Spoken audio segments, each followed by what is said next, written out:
Hello friends, जो article आज हम एनालाइज कर रहे हैं वो है हिंदू का एडिटोरियल जो कि अगस्त 14 को पब्लिश हुआ है।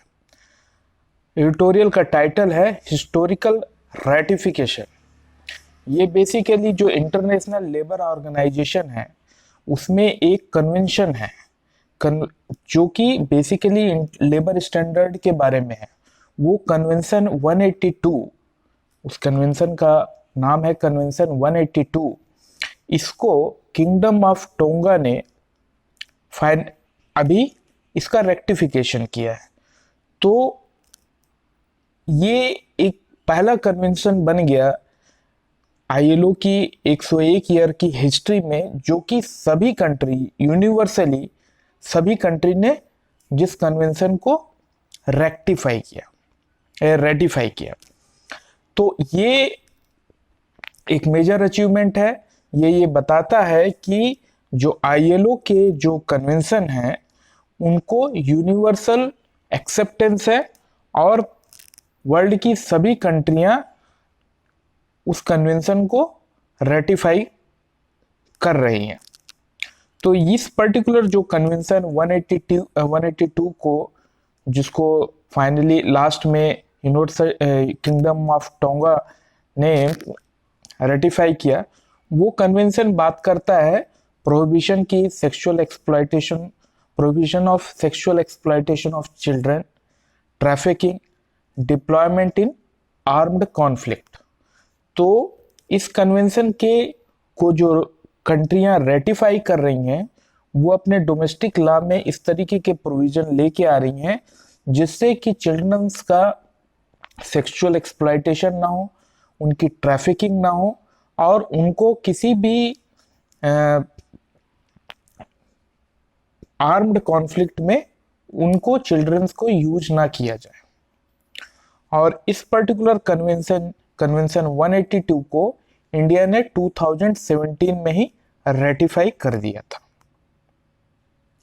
और अगर और इस कन्वेंशन 82 के बारे में बात की जाए तो इस कन्वेंशन को 1999 में अडॉप्ट किया गया था जब आईएलओ की एनुअल इंटरनेशनल लेबर कॉन्फ्रेंस हुई थी।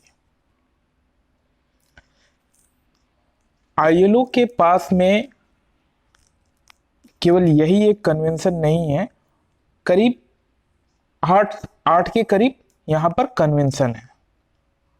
एक दूसरा कन्वेंशन जो है 1973 का मिनिमम एज कन्वेंशन है, जो कि ये बताता है कि कितनी मिनिमम एज रिक्वायर्ड है before children can go into the labour market.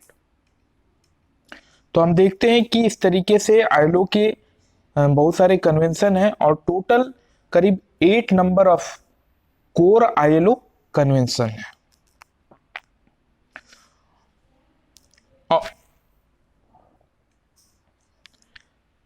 Total 8 core convention है जिसमें कि 2 हमने डिस्कस कर लिया।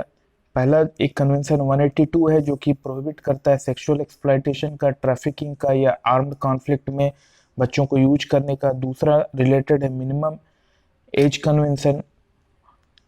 और तीसरा अगर हम देखें तो फ्रीडम ऑफ एसोसिएशन, कि किस तरीके से जो लेबर फोर्स है वो एक एसोसिएशन बना सकता है। और एक राइट टू कलेक्टिव बार्गेनिंग का भी उनको कन्वेंशन है कि किस तरीके से वो अपनी डिमांड कलेक्टिवली बार्गेन कर सकते हैं। और एक अनदर कन्वेंशन है जो कि बात करता है elimination of discrimination in employment and occupation.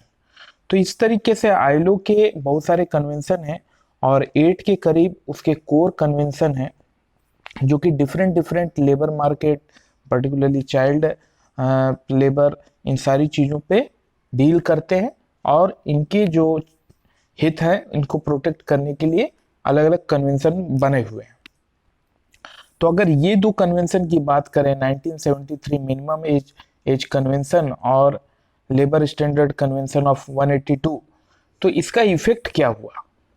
तो इसका इफेक्ट हम देखते हैं कि इस कन्वेंशन की वजह से और इसकी बाकी कंट्रियों, सभी वर्ल्ड ओवर जितनी भी कंट्रियां हैं, इन कन्वेंशन के थ्रू जो उन्होंने डोमेस्टिक लॉ अपने यहाँ लेके आए हैं, उसकी वजह से millions of young boys and girls have been rescued from hazardous condition of work.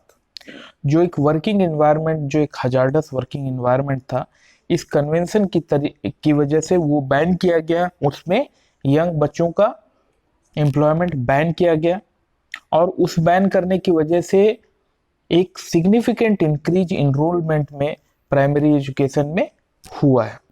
तो ये सारी चीजें हम देखते हैं कि किस तरीके से इंटरनेशनल लेबर ऑर्गेनाइजेशन के कन्वेंशन और उसका अनुपालन सभी कंट्रियों के द्वारा करने से उसका इफेक्ट पर्टिकुलरली चाइल्ड लेबर की साइड में किस तरीके से हुआ है। लेकिन अभी भी चैलेंज खत्म नहीं हुए हैं, क्योंकि अभी भी करीब 152 मिलियन चाइल्ड लेबर है वर्ल्ड ओवर, और उसमें से 72 million are engaged in hazardous activity. 152 million child labour हैं और 72 मिलियन ऐसी एक्टिविटी में इन्वॉल्व हैं, ऐसी एरिया में एम्प्लॉयड है जहां पर कि हजार्डस वर्क इन्वायरमेंट है। इन सारी चीजों को देखते हुए एक गोल सेट किया गया है कि वर्ल्ड ओवर चाइल्ड लेबर का एबोलिशन होना है बाय 2025।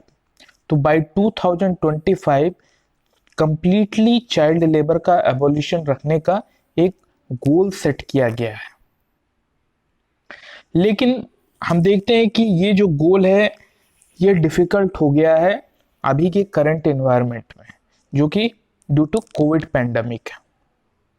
और इस कोविड पैंडेमिक ने जो इतने सालों में ग्लोबली जो हमने गेन अचीव किए थे, उन गेन का हम रिवर्सल देखते हैं, क्योंकि हम देखते हैं कि इस पैंडेमिक लॉकडाउन कंडीशन की वजह से वाइड स्प्रेड जॉब लॉसेस हुआ है, लोगों की इनकम में कमी आई है, और स्कूल कॉलेज भी क्लोज हो गए हैं।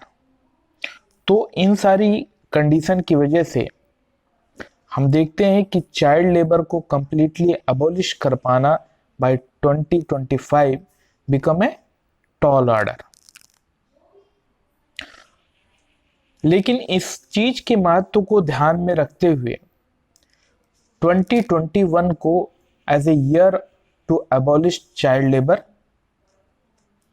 रखा गया है, कि हम इस चाइल्ड लेबर की जो प्रॉब्लम है इससे हम अपना फोकस ना हटाएं, और उसको रिमाइंड करने के लिए हमने 2021 को एज ए ईयर घोषित किया है कि चाइल्ड लेबर अबॉलिश करने के लिए। So this concludes the analysis of first article. I'll go to the second one. Second editorial है राइट बाय बर्थ। अगेन ये अगस्त 14 को हिंदू में पब्लिश हुआ है। तो ये बेसिकली जो एडिटोरियल है, ये जो 2005 में जो अमेंडमेंट हुआ था हिंदू सक्सेशन एक्ट में, 1956 हिंदू सक्सेशन एक्ट में 2005 में जो अमेंडमेंट हुआ था, उस अमेंडमेंट के तहत महिलाओं को भी, वुमेन्स को भी, जो उनकी इनहेरिटेंस प्रॉपर्टी है उसके लिए, इनहेरिटेड प्रॉपर्टी है उसके लिए भी उनको अधिकार दिया गया था। लेकिन हम देखते हैं कि वो जो अमेंडमेंट था उसका डिफरेंट इंटरप्रिटेशन हो रहा था। अभी उस डिफरेंट इंटरप्रिटेशन की वजह से कई सारी प्रॉब्लम हो रही थी, और उसको लेके अभी सुप्रीम कोर्ट ने एक रूलिंग दी है और उसको, उसमें से जो एम्बिग्यूटी थी उसे खत्म किया है।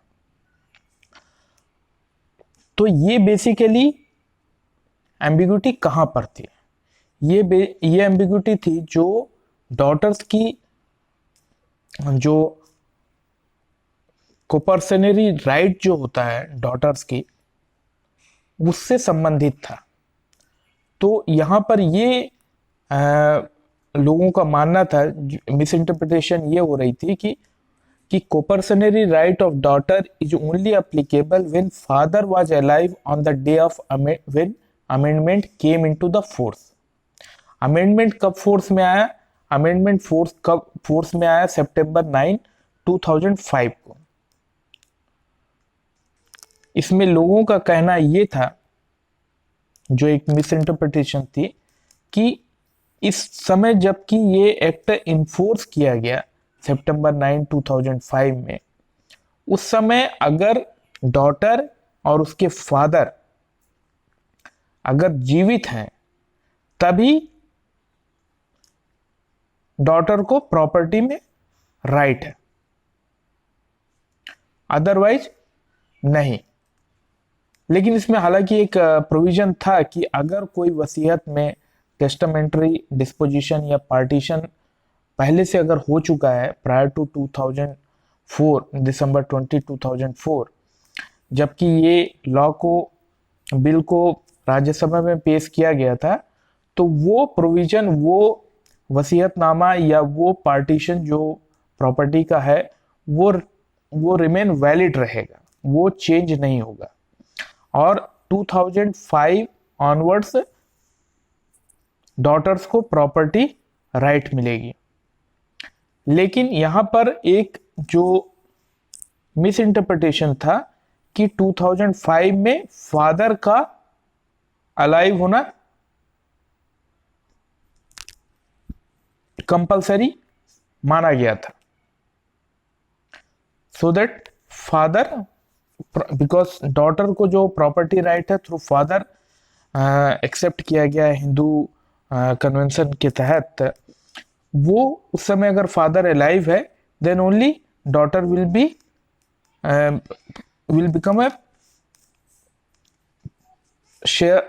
ए पार्टनर और become entitled for sharing the property. और इसी चीज को लेते हुए एक एससी का जजमेंट भी था, प्रकाश एंड अदर्स वर्सेस फूलवती।